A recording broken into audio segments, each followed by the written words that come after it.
Hey guys, Jim from Creative Flame Podcast Network here, and joining me today is Brandon Aten, publisher of Wild Skies, a story-driven dieselpunk RPG of anthropomorphic animals where sky pirates fight for survival over 1930s Europe. Hey Brandon. Hey, how you doing? Hey, I'm doing fantastic, and by the way, thank you for coming on the show. No, thank you so much for having me. It's always a great opportunity to be able to talk about the product that we've worked so hard on.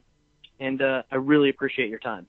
Oh, thank you very much. And speaking of product, first and foremost, I'd like to say, what is Wild Skies? Wild Skies is first book, Europa Tempest. Wild Skies Europa Tempest is the first book in our Wild Skies game line. It's a setting that we kind of fell in love with in a game that we were running in our own personal game group. And so we took that setting and we said, okay, we can really do something with this. It is an anthropomorphic setting, so all of the characters are animals, set in a Europe where the Great War never really ended. There were some revolutions and some armistice discussions, but in the grand scheme of things, it just kind of fizzled out. And it's not really an interwar period because World War II isn't really on the horizon. It's just a constant conflict and struggle right now. It just keeps kind of simmering. It's a dieselpunk setting, so as opposed to a lot of super high-tech stuff, a lot of the problems are considered solved with a bigger and dirtier engine. We kind of describe it to people as Tailspin smashed up with Sky Captain in the World of Tomorrow. It's got a really pulp feel and a lot of fun. Okay, I absolutely love that mashup comparison there.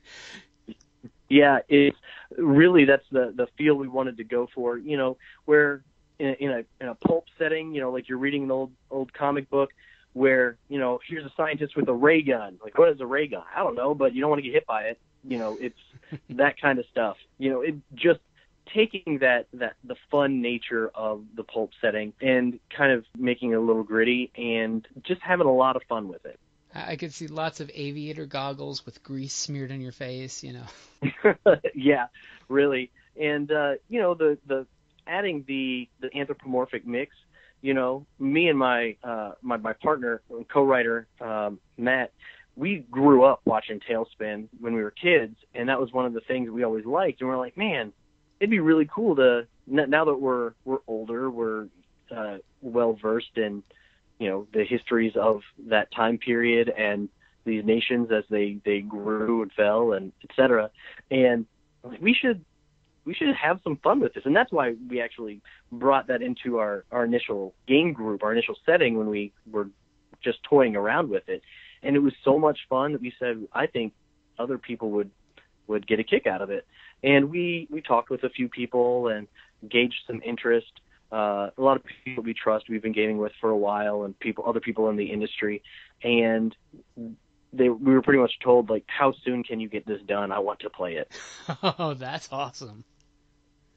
I could just see that one of, yeah, this is your idea. I like your idea. I want to play it. Can we play tonight? Yeah, right. as you have to worry about, you know, hey, you've got your writer's Bible of all your notes, and how to get that wrapped up for somebody into a game. Right. I mean, one thing I love when I saw the cover art for the Kickstarter was, I'm like, wow, this looks like it would be great, because, you know, I grew up, you know, watching Tailspin, but Teenage Mutant Ninja Turtles was a huge influence. It was one of the first RPGs I really got into playing. Yeah.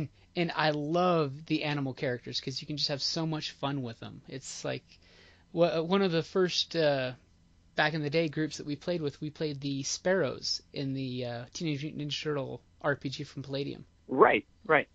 And we just had a blast because you get to, as a role player, you get to play, I'm an animal and I'm a person. So there's even more things you can play with and have fun with. Absolutely. And so that was my very first RPG. You know, I played it in sixth grade, followed very shortly by the Robotech RPG.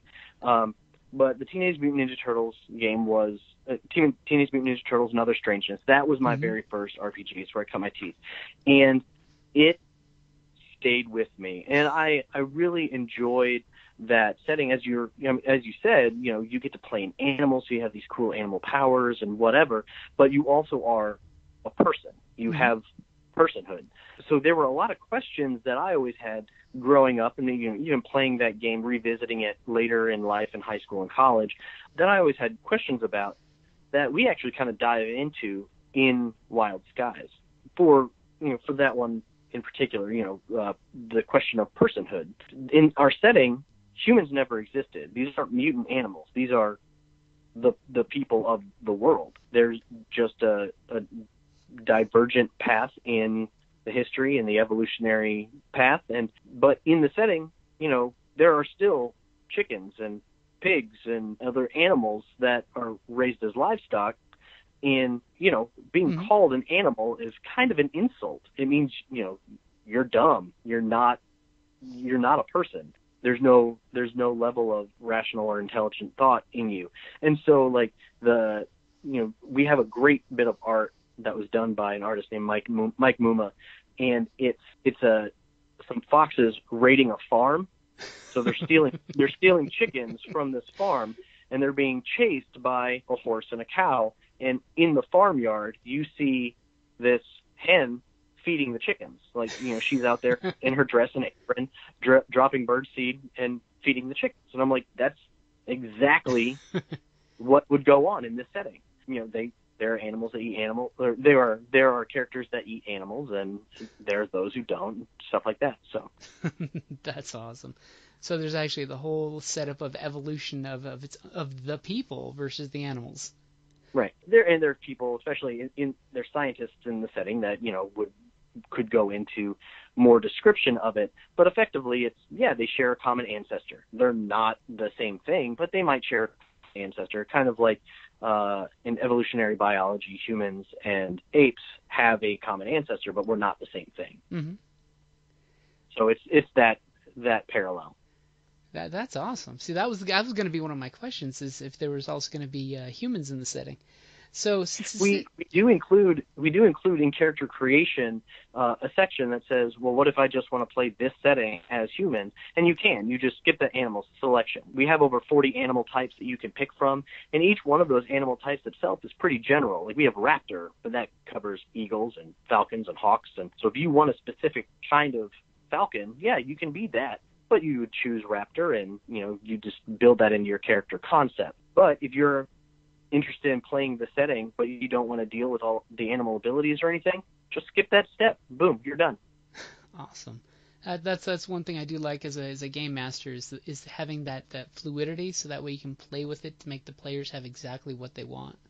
Exactly. And forgive me if you want to go into this a little later, but in the setting itself, in the mechanics themselves, we really wanted to ensure the feel that the game master is still a player of this game. It's all collective storytelling. You're all telling the same story and having fun with it. And so we want to make sure that all the players around the table are part of that narrative, and making sure the game master is involved. You might have differing motivations, but you're all telling the same story. That's cool, because that's one of the things I always say is the GM has to be a huge fan of the players, because that's how you make the story happen. Exactly. So since this is going to be a post-World War I setting, what are the factions that are actually still at play for this not-so-Cold War flux of a post-war World War?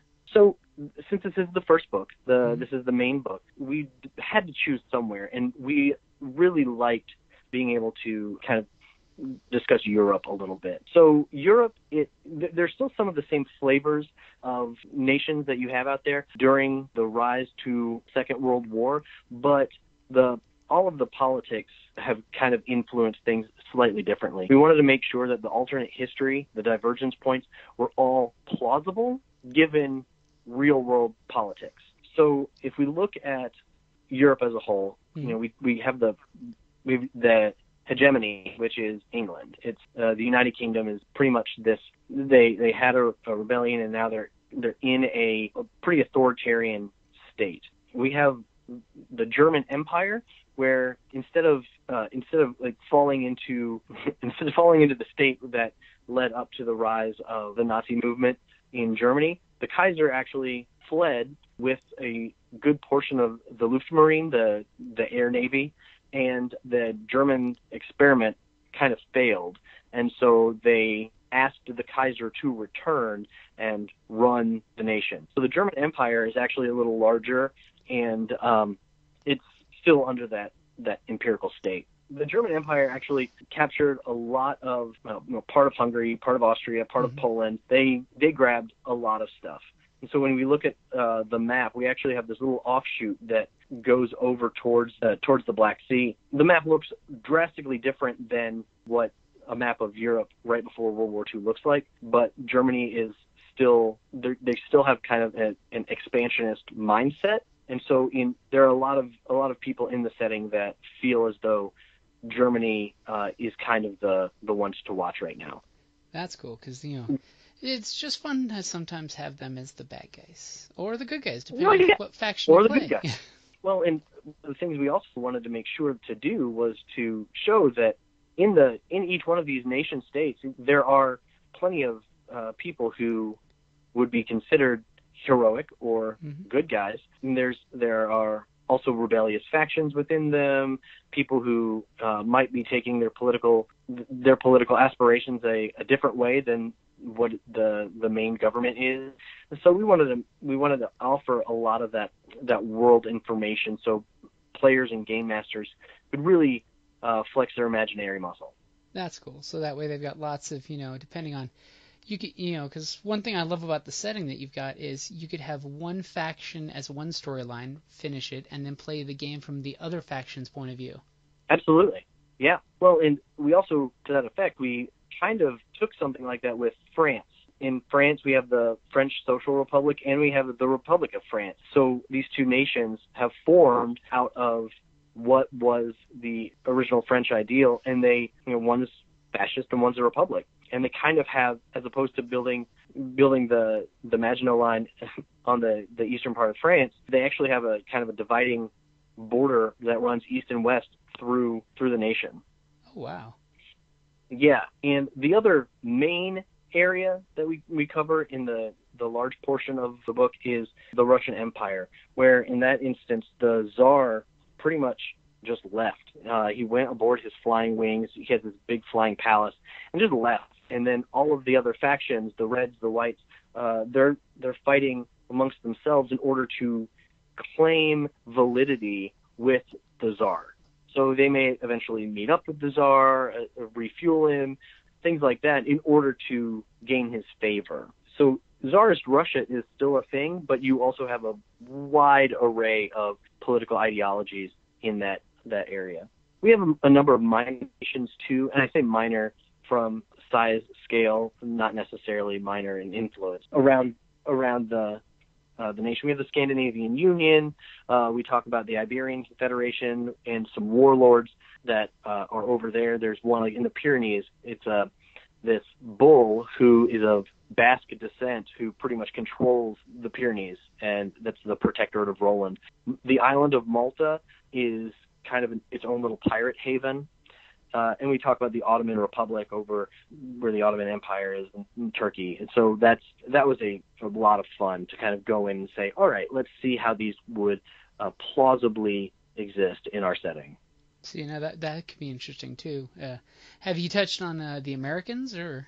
So we mention America in the book, but that is actually going to be the second book in the Wild Skies setting. It's tentatively titled Wild Skies Liberating Strife, and we hope to, once we get back from Gen Con, assemble the production team. We've with some artists and some writers already, and we're just going to finalize that crew and get started on that pretty much right after Gen Con. And we should launch that Kickstarter for that with Q4, maybe early Q1. Oh, nice.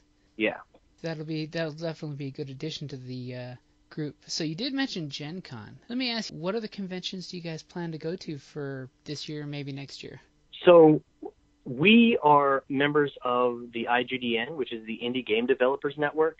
And so we have a unique opportunity to make sure that our products are available at some conventions that we may not be able to personally attend. So I think we are planning to have Wild Skies for sale through the IGDN at PAX Unplugged. That's one that we're we're looking forward to, and maybe a couple others. There's a couple that are local to us. We're based in Louisville, Kentucky, Lexicon and Conglomeration, and we're looking to have a personal presence there, and I think we're going to try to have an Origins presence next year. Awesome. Because, yeah, that's definitely one of the things that we always love is having new games get around to the convention so everybody can get to enjoy them and pretty much get the excitement going for them. And the great thing about having Wild Skies out there through the IGDN is, as I said, if we can't make it to the convention itself, the product is still there. So if someone has heard about it and they go to their local convention, they can still pick up the product if IGDN has a basic presence there. That's awesome. And you're also on drivethrurpg.com, right? Yes, we're on DriveThruRPG, and I know that our products are available there. We have some supplemental products in addition to the Wild Skies Europa Tempest core book. There, it's available as hardback and softback. If you buy it there, you also get the PDF for free, or you can just purchase the electronic file and have access to that. Our supplemental material there right now, we have a character sheet template. We have a moral compass template. We'll talk about that in a little bit when we talk about the system itself. We're going to be having a quick start character guide up there. So if you just want to go to a game shop and run some games real quick, you can hand that document off in some character sheet, say, okay, pick this stuff, write this on your character sheet, and let's go. And we're going to have a quick start guide for basic rules and some combat overviews. So we're using DriveThruRPG to also get out some of that supplemental material that will really help people run the game and play the game and enjoy the game for years to come. We're going to be having some basic adventures up there that were initially stretch goals for the Kickstarter. So we have 2 adventures on the way, and some additional factions for the setting, some mercenary groups that have been created. These are all in development right now. We've been in contact with the backers who backed at that level. So all of that will be also posted on DriveThruRPG as well. That's awesome. See, it shows both a love for the backers of the Kickstarter, which is cool, and it definitely shows your love for the GMs, that you're hooking the GMs up with that extra information online, which that makes things a lot easier to run a game too. Absolutely. As someone who is one of the primary game masters of our group, having that information is just perfect. Thank you. Exactly. We have to have that information in order to run the game smoothly. And if someone's just using some notebook paper to write their character sheet down, it may not be the best way for them to do that, but they don't know any better if they aren't familiar with the system or haven't played the game. I think bare minimum, having character sheets available for people to write their information down, it's just a wonderful... It's a godsend. Yeah, definitely. Having access to those things online is great, because that way it makes things so much easier and uniform around the game table, as well as, if it's easier for the GM to learn, it's easier for the GM to teach. That's one thing I love about Quick Starts is, it's a great way for you to feel the system out and share with new players. Right, and we're actually working on one of those right now, just so we can have that available to the game masters and to people who just want to review it. Throughout the process, we had Quick Start character creation document that was out on DriveThruRPG for a long time, and people would go out there every once in a while and download it and see what it was all about and see if they enjoyed the character creation process. And we received some really good feedback on the process that helped streamline the creation process in the book. That's awesome. So since we are speaking about character creation, I did have one quick question about establishing dynamic player characters. I love that phrase because I always tell people make characters that are cool and action-y, right. How does the game, reinforce that? So before you do anything in our character creation process, we make sure that the player has a clear concept of what their character is, whether that is as simple as I want to be a rough and tumble mechanic who's on the run from his former government because he's a deserter. Great. That's fantastic. Or if someone says, okay, I have this huge backstory. I want to make sure, I've read this historical information and I love it. And here's the kind of stuff that I want to do. But even better, you now have an idea of what you want to do with that character. And then because the rest of the character creation process is pretty much pick and choose, you are able to use those decisions and have an informed basis for that. Always making sure you stick to your true character concept. And that might sound like a little thing, but I've known people who, they'll roll 8 numbers on dice and say, okay, now based on these numbers, what kind of character can I have? Mm-hmm. And we wanted to make sure that our system allowed the player to play what they wanted. Yeah. So they could stay. That's a fantastic setup. Plus, it's great for GMs out there because, it's providing GMs so much info. Exactly. And the good thing about that, too, is that in addition to the moral compass, which is kind of how we deal with alignment and experience, which also kind of helps the GM, we also included a section in there about the group dynamic. Why are these people even together? Everyone has inter-party conflict in their games, mm-hmm. but we wanted to make sure that, if you have Joe, the knife-wielding rabbit assassin, you wanted to make sure that he could exist with Mariana, the wandering chicken nun. Why are these characters together on an airship, and why do they tolerate each other's presence? So we wanted to make sure that, right off the bat, you didn't have players in immediate conflict. That's cool. I mean, it saved the GM from having to come up with the standard trope of, and you all meet in a tavern. Yeah, you start in a bar. Instead, you work for a delivery company with a seaplane on a tropical island that has a Casablanca-style bar that your orangutan friend works at. Exactly. We have plenty of opportunities we leave plenty of opportunities for players to have that moment if that's the story they want to tell. But we also give some opportunities for the game master and the players to all come up with that story hook together. That's cool. And that's another thing we wanted to make sure. I said the GM is a player.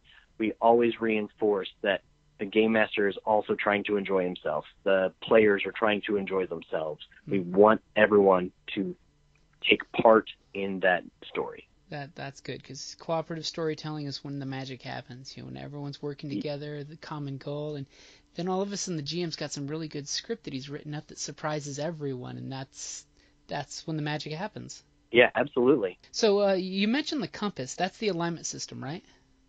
Yes, moral compass. Mm-hmm.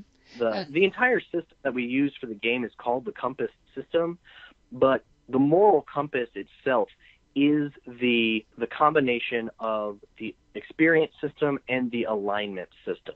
We developed this because we wanted to kind of get away from that standard, oh well, you're lawful good, or you're goody two shoes, or mm-hmm. This Death Knight over here is just obviously the worst person ever. We wanted to make sure that we could kind of leave those tropes behind and allow the characters to have a rich motivation and reward system. So the template, and it's included on every character sheet, and we also have a larger version that's available for download. It looks like a compass rose almost, and everyone would effectively start in the middle of their moral compass, and that's where their player would start with effectively quote-unquote 0 experience points. And when you're creating your character, you have the opportunity to create your moral compass. Every point on that compass has 2 lines. One line is for your motivation for that. And that axis, the north-south, for example, would have one motivation on top and one motivation on the opposite end. So the good thing about that is it allows that true dichotomy there, that full range. And then each side of that axis gets a reward. And these are all assigned by the player themselves. Okay. So I say, okay, well, I want to go from wealth to sacrifice. That's my north-south. I am a greedy character. I want to earn all the money that I can. Okay. So I'm going to assign my true north, my true motivation to be wealth. I'm like the Scrooge McDuck character. And then sacrifice would be my south motivation. Well, it would make sense that when I assign something to a reward to that true north motivation, that maybe I'll just have more cash on hand, so money. So the closer I get to my true north motivation, the more money I earn at each milestone. you could also assign something like, I'm going to assign a new skill, or I'm going to learn a new animal ability, or I'm going to increase my attributes to get better at something. So these are all things that you can do and customize. You can customize that throughout the creation, or throughout the storytelling process. You also have an opportunity to move on that compass throughout storytelling. As I said earlier, everyone starts in the middle of that compass when they start telling their story, and everyone gets a point for playing the game. And then we also, as we are pushing the storytelling motivation, you get an extra point if your party says that you're the best role player or the best contributor to the story that session. And awesome. Any ties are broken by the game master, and they get an extra point so they can advance along their path. Mm-hmm. And so that path should also drive the story. If I'm going towards wealth, my character is not going to be giving money away at every step. I'm not going to be, throwing coins to the beggar on the street. That wouldn't be me pulling towards that motivation. But if something happened throughout the course of the story, and I wanted to migrate closer to another direction, we have multiple steps on that compass, which will allow you to move completely around to an opposite setting on 3, 6, and 9, just numbers on the compass, or at any given time when you're able to spend a point to advance, you can spend 1 point to just switch one axis over. Okay. So ultimately, you're moving along on this compass, and we have examples in the book, both written and visual, on how that happens. But it's all going based on how that story's going, how those motivations are contributing and playing into that story. And it was a lot of fun to work with and a lot of fun to see in action. Yeah, it sounds like a great system that's constantly, not only is it constantly evolving, but it's completely player driven, so that we can push for, this is what I want, this is my end goal, Exactly. And the reward is yours. You choose what reward you're going for. Yeah, that's fantastic, because it puts the power right there in the player of, here's how you level your character, and here's how your story evolves. Mm-hmm. And once you achieve a goal, if you make it all the way to the end of one of your goals and you achieve that and get that reward, then you have the opportunity to erase everything on that moral compass template and build your moral compass again in a completely different. Because we all know that how things change in life. Exactly. You achieve your motivation and you're like, oh, I'm a completely different person now. Where am I going to go? It's that old adage that be careful if you get what you wish for. Exactly. Now you realize you have to change gears and go a different direction. Right. That sounds like a really great game mechanic. Yeah, as I said, we had a lot of fun coming up with that and moving towards that. And we've been talking about just building some lighter RPGs in the future, just based solely on that. And we'll see how that goes in the future. But right now, in a setting like Wild Skies, storytelling-wise, it just pays dividends. Oh, it sounds like it'll be huge in motivating the group and keeping the story going, because that's one of, and like you said, with the alignment systems, a lot of groups stagnate because they think they're locked into this one character thing and you can't change. Exactly. Yeah. And so many game designers look at that and they say, real life and real personality is much more complex than, all right, now I can make you one of these nine choices. All right, have at it. Mm-hmm. It's a lot more complex than that. Yeah, so it's like we used to joke about in Dark Sun. When everyone's hungry, your alignment immediately drops to selfish. There needs to be that flexibility as a player that, when times are desperate, sometimes somebody has to die. There's no perfect answer. Right. So that is cool that it gives you that whole, that evolving dichotomy of the risk reward, that sounds like a great system. Well, thank you. Yeah, as I said, we had a lot of fun with it. So system wise, how do you guys resolve combat and social conflict? So the social conflict and combat, and all skills effectively, are all handled by a percentile dice system, really. When we were talking earlier about how a lot of gamers really understand their system. Like, oh, I rolled a 1. That means I failed. Do I drop my weapon? Do I, stab my buddy? Or, oh, I got a natural 20. Like, do I blow the barn door completely off? How does that work? Well, what we did was we took the very core skill roll system. We made it a percentile roll, and we have 4 different areas where you can fall into. You can get a critical failure, a regular failure, a success, or a resounding success. And failure means, oh man, I didn't do it. A success means, great, I completed my objective. A critical failure means something bad happens as dictated by my skill or by a weapon or something. And a resounding success means something good happens, either by the skill or by the tool that I'm using. Sometimes both, many times both, which is great. And we have different skill difficulties. So, some skills are easier to do than others. Some skills don't even require a roll, but other things get very, very difficult to accomplish, so that the skill range might narrow for a success or a resounding success. So just right off the bat, you can roll your percentile dice and see where you fall. The more skilled you are at doing a task, whether it's combat or whether it's a social skill or the first aid or something like that, the more skilled you are, you can have up to 5 skill dice, which are 6-sided dice. And they can adjust that roll up or down to try to fall into the range that you want to fall into. And I say down because there are many opportunities for someone based on bonuses or a really good roll or something to fall over their resounding success range. So I got 113 on with all of my bonuses and everything.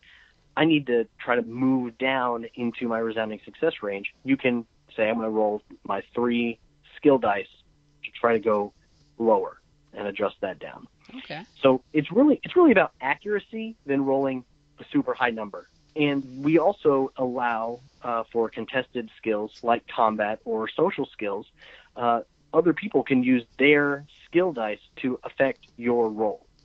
So Jim, you're trying to stab me. You roll your percentile dice, and you get a resounding success. And I know that you're a good knife fighter.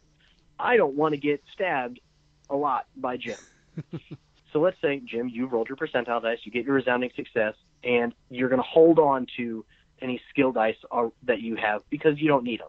Just in case. Just in case. I, on the other hand, am going to use my 3 skill dice to try to get out of the way or try to deflect your blow. So I roll, and I move you outside of the success range, the resounding success range. So I would probably find out, did you roll a 99 or did you roll like a 95? Whatever, I'd figure out if I want to move you up or down. That doesn't matter. And let's say I do. And then you say, oh, well, I'm a skilled knife fighter. I'm going to roll these 2, and you might be able to move yourself right back into that resounding success range.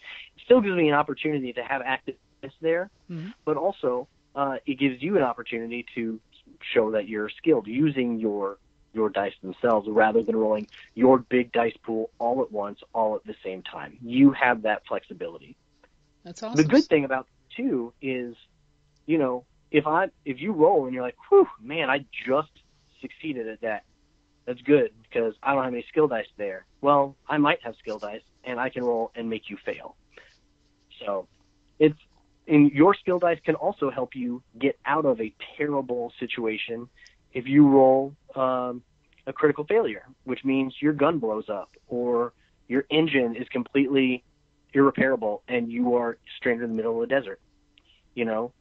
Your skill dice can help bump that up out of a critical failure into just a regular failure, which, all contributes to the story. Yeah, that's a great mechanic because it's giving the players a resource so they feel that they're empowered in the story. And remember earlier how I said that the game master is a player, and we always want to encourage that game master to be a player? Mm-hmm. Every session, the game master is allocated 5d6, which can be used to augment any role in the game that's done by the players. In our personal games, we always referred to the rule of cool or the rule of awesome or something like that. Whenever someone did something, they were like, "Yeah, absolutely, you can jump off that burning building into that helicopter and fly away. Great, that's just awesome." We wanted the players to be able to be invested in the story, and from a narrative perspective, if they're trying to do something that seems improbable based on what's going on, but they describe it in a cool way, and maybe they don't have the skill dice to really do that, the game master can assign 1, 2, or up to all 5 to a particular role and throughout the entire session. That's cool. Just to help make something happen. Like, yes, I want to see that because I think that would be a cool addition to the story. Helps them stunt it up, proverbially speaking. Exactly. That's cool, because then it makes, it motivates them to show off and, be big damn heroes, Exactly. In the pulp setting, we wanted to make sure we could drive that home. Yeah, because that's in a lot of few players out there, they don't get the pulp feeling where you do crazy, ridiculous action hero things. Exactly. Because you're big damn heroes. That's the setting. That's an important part of what your character is. Even if your character doesn't start out heroic, in the situation they're in, that's what they're going to become. Well, we include in the book, there's an 8-page comic, which is actually how our first playtesting session went. And there's a character in there who he climbs a rope onto an airship that had latched onto ours, and he fights someone up there, and the airship ends up blowing up, and so he just jumps off of the airship to beat someone up on the way down and steal his parachute. And I'm like, absolutely, that's fantastic. That is exactly what your character would do. Here, have some skill dice and try to, or these were additional dice. Here, have some dice and make that happen. I hope you survive. And that reinforces the concept of the GM's your biggest fan, because, dude, that was awesome. I want to see it happen. Exactly. It gets that excitement. Do more of that. Yeah, exactly. It's like stunt it up and just make the action, unfold before everyone, because that's just cool. Because, hey, I'm a big fan of the rule of cool, just everyone at the table wants to entertain each other, and if the GM can help support the players doing it, why not? That makes perfect sense. Why not? Yeah, so I hope that kind of explain kind of how that skill mechanic is. There's a more detailed explanation, of course, in the book, but really it all comes down to, I'm going to roll my dice and I'm going to see where I go. Awesome. In combat, we really wanted to give the feel of jockeying for position, and really stemmed from the dogfighting that you would expect in a setting like this, and it carries over to the melee fighting and the pugilism and things like that. When you roll initiative, you're put in a particular order, but you can move up and down in initiative based on what you choose to do. Are you going to punch somebody, or are you going to reel back and try to give them a haymaker? Are you defending somebody? What are you doing? And certain moves move you up or down. In aerial combat, you can only attack people who are lower than you in initiative. So you're really trying to keep moving up and up and up however you can, so you can actually attack the fighter ace or something like that. If there's a turret on your vehicle, then it can attack anyone in initiative. So it does give some of those other players who may not be jockeying for position a more influential role in that combat.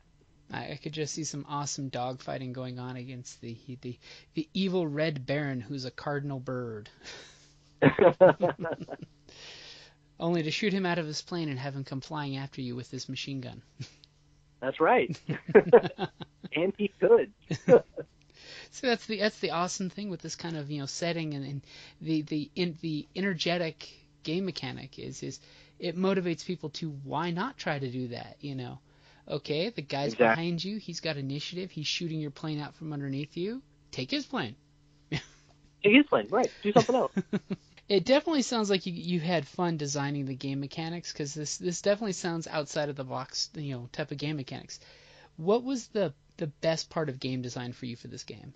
So I think it's twofold. Number one was conceptualizing the moral compass, like seeing how well that came together. It was very rewarding. And secondly, it would have to be the aerial combat and how well all of that really plays together and gives that feel of a true dogfight. You're really trying to get in a better position, or if someone's trying to leave, you can try to swoop in and get that last shot before they fly off into the sunset. It was a lot of fun to come up with those two things, and I know that my brother-in-law and partner Matthew had an excellent opportunity to flex his muscles. I mean, was a history major, and he is one of the smartest people I know, and he was able to really make the setting shine. You know, I was able to chime in and help out with that and say, okay, here's what we think conceptually we should have, but giving it the plausibility was really astounding. And the stuff that he was able to churn out is just amazing. Sounds like the two of you make a really good team with the whole storytelling and historical angle. You know, bring those two together just right and watch something fantastic come about. Yeah, and we've written together for a few years. We've written some things for some other companies together, and we've known each other since middle school, and we've played games together for about a decade. So we've really got a good feel for how the other plays. That's really cool. So that way they can, you guys can, work off each other, knowing, almost second guessing, the other person's, receptions. Right. Is there anybody out there you want to make a shout out for that you've worked with before? Because by all means, you can feel free to plug anything. Oh, well, we really had an excellent opportunity to work on this product together. Matthew, I couldn't have done this without working with him. He's my partner. He's an excellent writer. He's an excellent base of knowledge, and I know that he would be the first to agree that there's absolutely no way we could have ever done this without all the support from our Kickstarter backers, from our friends and our family, to our individual gaming group, to our playtesters. It was an excellent storm. It was a perfect storm of support that we received. Also, we had a number of people in the industry who gave us support, words of advice, some of our artist friends who really stepped up and did some excellent work. And I hope I don't miss anybody, but Brian Manning, Mike Muma, Chuck Walton, Amy Ashbaugh, Aspen Aten, Nick Bradshaw, they all did art for the book, and they did a fantastic job. Our buddy Knox Gunn, he did all the layout and everything for the preparation of the file and the layout of the book. And we've known Knox forever. He was our game master in college and has been running games for us and supporting us in our nerdy hobbies for forever. So there's a bunch of people out there that all contributed in their own special way to this product, and we just could not have done it without them. Good, strong team, Great to have friends that you can, especially, it sounds like you've got your gamer friends that, come back in the rest of, life and have helped you support you in other, things like making a book. Yeah. Absolutely. Awesome. I would also like to point out that there's a few other people, John Kennedy and Aloy Lasanta. I've known them from working with Third Eye Games. They really supported us as well, and they were able to answer any questions along the way. Kevin Simbita at Palladium Books. I've known Kevin for almost 20 years now, and Kevin is a mentor, and he is a really great friend to me and to my family, and he has always provided support for me throughout all of my processes. And there's an organization here in Louisville Nerd Louisville. They're a nonprofit organization that supports the gaming hobby in our local schools, and in our local community. And so any proceeds that they have from any of their gaming events or their fundraisers, they all go into supporting game programs in our school systems.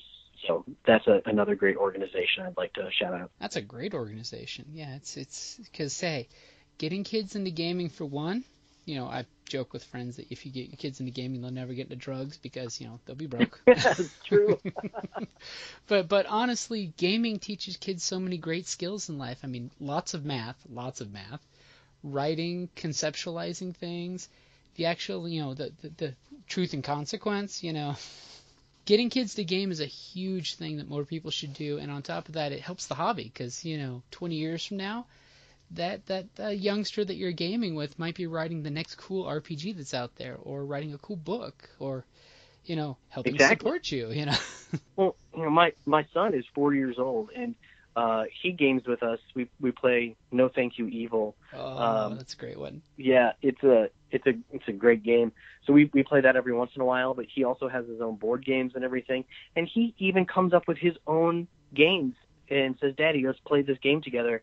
And like, okay. And so he teaches me the rules to this game that he made up. I love that he has that kind of imagination. That has to be nurtured, that so often in life, skills like that aren't nurtured and, suppressed. That kind of thing is definitely something that should be nurtured and, and grown. I agree 100%. Because, come on, if it wasn't for the folks with imagination out there, we wouldn't have TV shows, movies, beautiful artwork, awesome games to play. Right. But that is awesome, and I'm sure there's dozens of folks that you want to do a shout out to, but it's that award ceremony moment where it's like, I've got hundreds of names, but I can't think of them right now. Well, I look at the list of Kickstarter backers, and it just it makes my heart swell. Like the support that we received from friends and family and people that we've maybe only met online, maybe never met at all, and just knowing that through messages and emails from sending the PDF out to our backers, that people are really enjoying the product so far, and that's great to hear. Oh yeah, I mean, on the Kickstarter, there's nothing but good things being said on the comments page. Then I'm not afraid of critique or harsh critics or anything like that. I want to make sure that the products that Wet Ink Games puts out in the future are the best they can possibly be. And so we always look for constructive criticism, and we always want to improve and be better. Yeah, I mean that's one of the important things is taking that feedback and basically making a better thing out of it. That's Yeah. Of course, that's one of the things I always joke. Getting feedback is always really difficult, it seems. Well, and it's good to receive it and know that people are actually reading the product and engaging with it. It's good to have it and absorb it. As I said, when we put the character creation documents out there initially, we had feedback that we were able to adopt and absorb into the product itself. Yeah, especially for things like that, because it's like, if you would like X, please tell me so I can add it to the next one. Exactly. And so I think with the core mechanics already established, we know what we want from writers that we're working with. The mechanics are there, the system is there, the feel of the game is in place. Being able to advance our next product at a faster pace without sacrificing any quality is going to be our goal. We were a little late to deliver, I think by 8 months on this Kickstarter, which was a lot more than we ever wanted to be. But I know that with our next one, everything's going to be great. We've already been able to account for things that we've seen as barriers and stumbling blocks in the process and been able to mitigate them, and we haven't even launched this one yet. That's awesome. I mean, because especially, it's the first major book. I mean, there's a lot of learning curves that happen along the way. I mean, things that are completely not in your control. Absolutely. But the good thing is, the things that we are in control of, we're able to take that, and we know where assignments need to go. We know what the capabilities of our artists and our writers are, and we know what the capabilities of ourselves are. of what ink is. So we know that we can move this forward and make sure we're putting out a great product for gamers to enjoy. I'm definitely looking forward to getting our group to at least get a good one start going, one of these conventions. Probably, after RingCon, I'm thinking, the next time we get together afterwards. That's one of our local gaming conventions, and this year's theme is mutants, which will be, superheroes, which will be fun. Yeah, well, we would love to hear about whatever you do, and if there's anything that we can do to help support that, let us know. I'll probably run them one of our core groups or some volunteers at the local game store through a one-shot just to get the game mechanics down, and then definitely record a podcast episode or something if just to get some crazy, wacky dynamicness going. Right, that'd be great. I know, I'm still thinking about that package delivery company. It's just too good of a storyline to not use, Exactly, right. You have something that's enjoyable and something that fits the setting, and having the opportunity for pirates and mercenary crews to fly all over Europe. I mean, it's there. It's there. Heck yeah!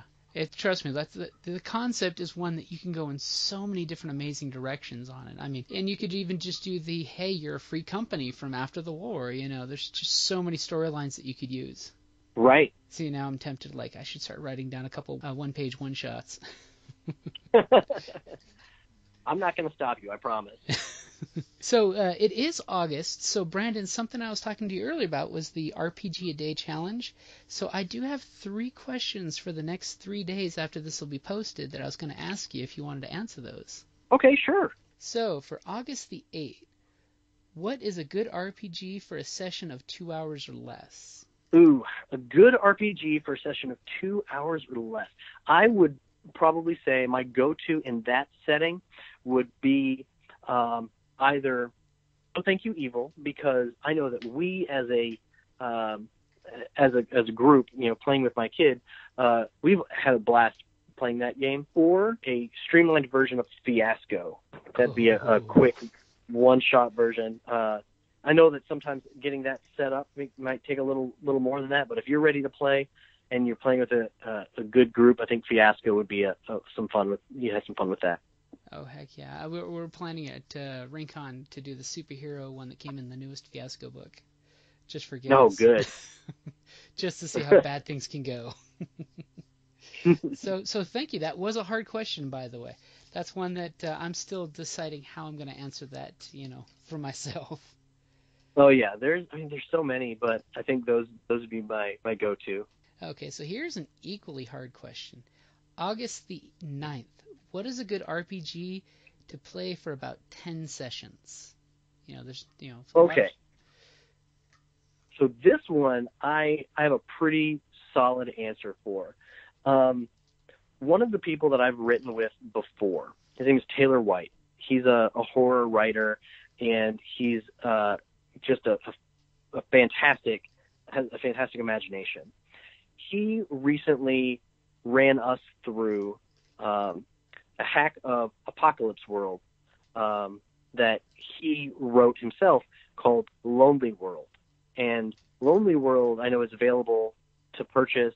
Everyone in our game group bought a copy of it. As I said, it uses the Apocalypse World engine and adds some mechanics. And it is a horror setting that can be modified however the players see fit. And in that setting, 10 sessions is about all you get before everything just hits the fan, and it is absolutely amazing. I loved everything he did with his version of it, and I loved everything that we were able to do with the story and the conflicts that we had. It was just great. So I highly recommend Lonely World, an Apocalypse World engine game by Taylor White. That's awesome. I've heard the name, but I have not actually read it yet, so I'm definitely have to give that a look-see. Yeah, absolutely. Pick it up. It's fantastic. Okay, thank you very much. And now for the August the 10th, where do you go for RPG reviews? Now, I'm assuming from that question they mean to hear about other RPGs and review and things like that. Right. So I will listen to podcasts that are recommended to me by friends. I will go to my day job and I'll listen to that stuff while I'm doing some of my work. But also I will use Facebook recommendations that friends share. A lot of friends in the industry or other writers that they share. But also if it's just seeing something that's coming out, Kickstarter or ICV2, I always want to see what either on ICV2.com is coming out in like the larger industry, but Kickstarter itself, I'm able to kind of see what's going on just on my own through the industry. Now, for the actual reviews of those products, it's normally just what I see on like EN World or RPG.net or RPG.com.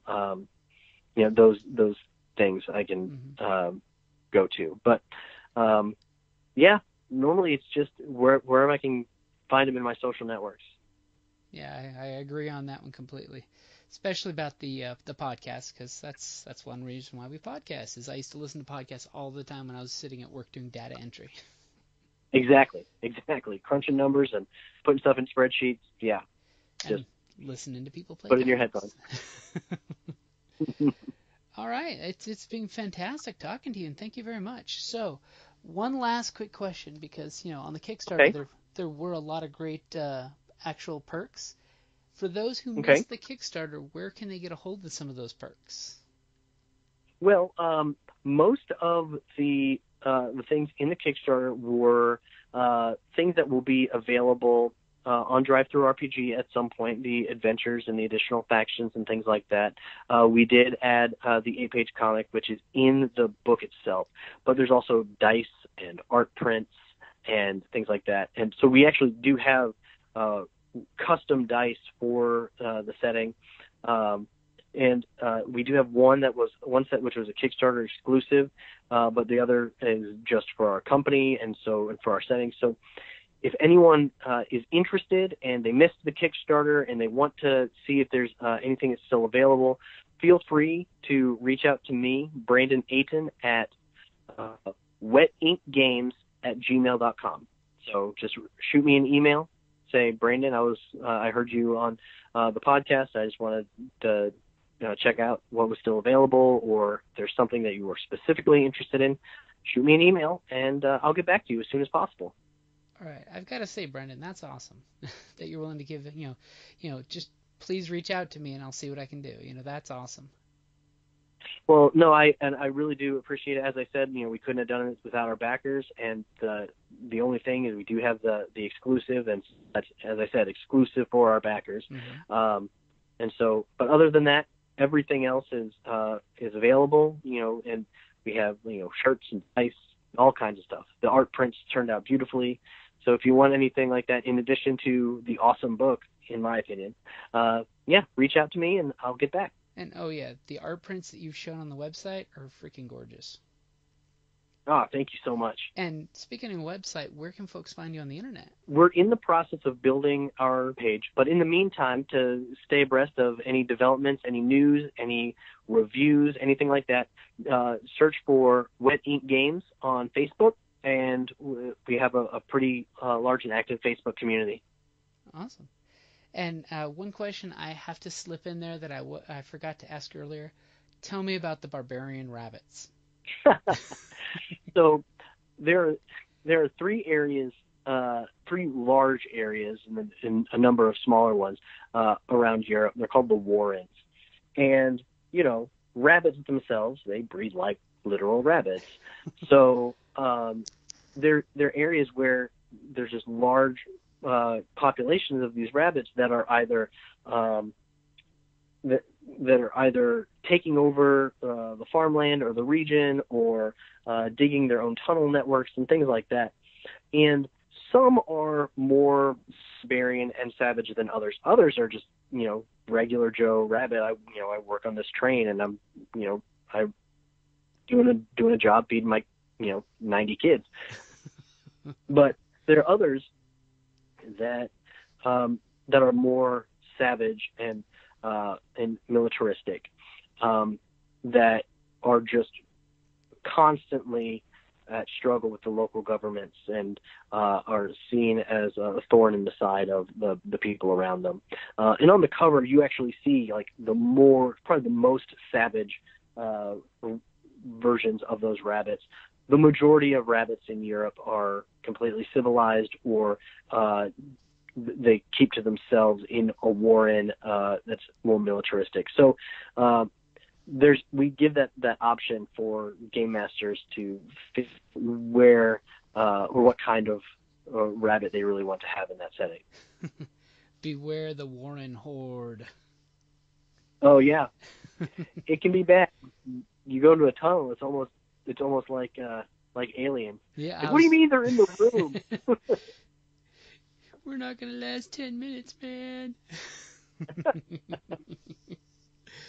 Oh, that's awesome. I definitely wanted to hear more about that, because the cover where you just see that massive swarm coming over the heroes on the cover.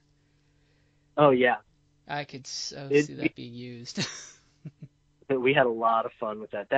It came from another one of our playtest settings.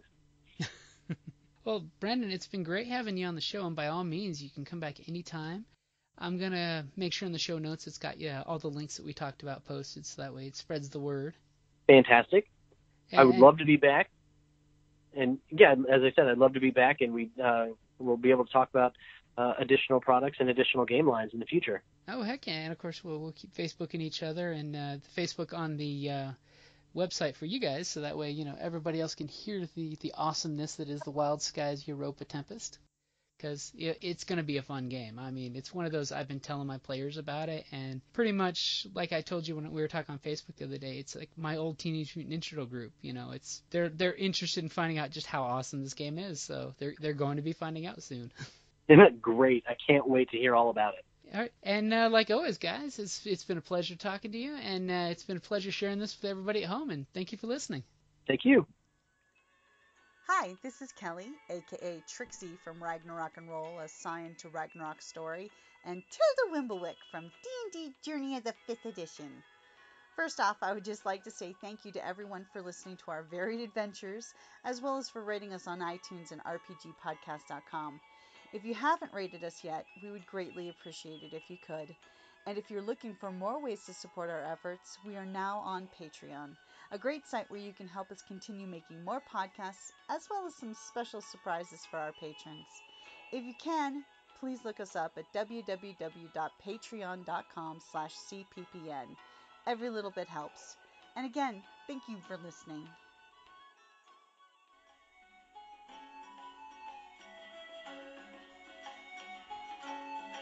Thank you for listening to the Creative Play and Podcast Network, and feel free to enjoy our other shows such as D&D Journey of the 5th Edition and Scion Ragnarok and Roll, a Scion hero to Ragnarok story. Thank you for listening.